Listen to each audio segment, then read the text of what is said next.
hello everyone नतुन recipe video सकलोके स्वागतम जानाइছো आशा करिছো सकलोৱে ভালে আছে আৰু আজি বনাব লৈছো লোকেল মুৰ্গী মাংস যেটিকে আপোনালোকে মোতকৈ বহুত ধুনিয়াকৈ বনাই বহুত টেষ্টি তথাপিতো ভাবিলো মইনো কেনেকৈ বনাও হেতু শেয়াৰ কৰি দিও আপোনালোকৰ মাজলে আৰু মোৰ ৰেচিপি ভিডিওটো যদি ভাল পায় আপোনালোকে প্লিজ মোৰ চেনেলটো সাবস্ক্ৰাইব কৰি থব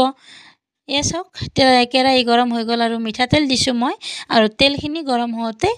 গোটা গৰম মছলাখিনি দি পিয়াজ দি লৈছো আৰু পিয়াজখিনি ধুনিয়াকৈ ভাজি ললো আৰু এতে দি দিলো মাংসখিনি আৰু মাংসৰ ওপৰত গুৰি মছলাখিনি দি এয়া পটাত বটি লোৱা জিৰা আদা নহৰু সকলোখিনি দি ললো আজিকালি আসলতে সকলো মিক্সিতে বটে ময়ো বটো কিন্তু পটাত বটি লোৱাৰ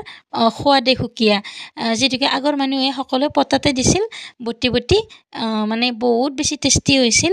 সেইকাৰণে ময়ো আজি হেয়াই ব্যৱহাৰ কৰিলো আৰু আপোনালোকে ভাল পায়নে পটাত বটি লোৱা মছলা আৰু ইয়া সক লোকেল মুৰ্গী যেটিকে ধুনিয়াকৈ ভাজি আছো